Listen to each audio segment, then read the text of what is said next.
Welcome to Spark Solvers. Charge up your skill, power up your knowledge. Diploma Engineering, SEM to Electrical, subject AC Circuit, and paper is GTU paper Winter 2020. Question is question 3b.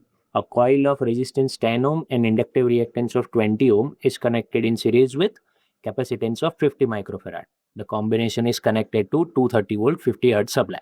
Calculate current and power consumed. So the question GTU Winter 2023 Diploma Engineering SEM 2 subject AC circuit में पूछा गया है. चलिए इसका answer find करते हैं. Given data यहाँ पे हमें क्या दिया है? Value of resistance 10 ohm, inductive reactance XL 20 ohm and value of capacitor that is 50 microfarad, voltage 230 volt, frequency 50 hertz. अब सबसे पहले हमें यहाँ पे फाइंड करना है कैपेसिटिव रिएक्टेंस, क्योंकि इम्पीडेंस फाइंड करने के लिए एक्सएल एंड एक्सी दोनों चाहिए.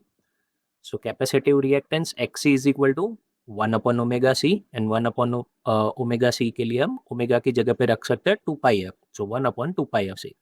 Now put out the values.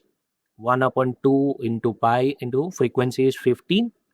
Capacitance की वैल्यू यहाँ पे है 50 माइक्रोफैराड. सो माइक्रो का हमें 10⁻⁻6 काउंट करना है. सो 1 upon 2 into pi into 50 into 10⁻6.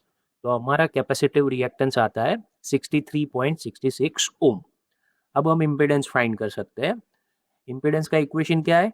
Z is equal to under root R square plus XC minus XL whole square. You can write XL minus XC also. So under root 10 square plus 63.66 minus 20 square. तो इसका answer हमें मिलेगा under root 10 square plus 43.66 whole square.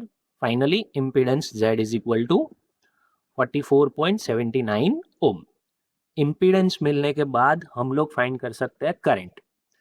Current का equation क्या होगा AC circuit में? I is equal to V by Z.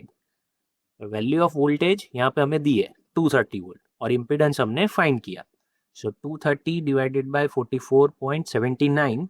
तो current की वैल्यू हमें मिलती है 5.13 एम्पियर. अब करंट मिलने के बाद पावर हम दो तरीके से फाइंड कर सकते हैं. फर्स्ट मेथड पावर फाइंड करने के लिए पहली मेथड है पावर इज इक्वल टू आप लिख सकते हो आई स्क्वायर आर. अब करंट हमने फाइंड कर लिया 5.13. सो 5.13 का square into value of resistance that is 10. तो हमें पावर का आंसर मिलता है 263.17 वोल्ट. ये हमारा पावर, ये पहली मेथड. अब दूसरी मेथड पावर में पावर फाइंड करने के लिए हमें पहले फाइंड करना पड़ेगा power factor. Now what is power factor? Cos phi is equal to R by Z. So R is 10 and Z is 44.79 ohm. So cos phi मतलब कि पावर फैक्टर हमें मिल रहा है 0.223. अब दूसरा पावर का इक्वेशन है P is equal to VI cos phi. Now V is 230, current is 5.13 and power factor is 0.223. तो अगेन आपको आंसर मिलेगा पावर इज इक्वल टू 263.12 वाट. आप पावर फाइंड करने के लिए दोनों में से कोई भी मेथड इस्तेमाल कर सकते हैं.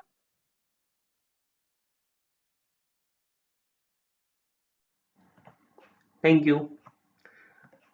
Subscribe for more updates and you can send your example or query on sparksolvers.community@gmail.com, and for more notifications press the bell icon.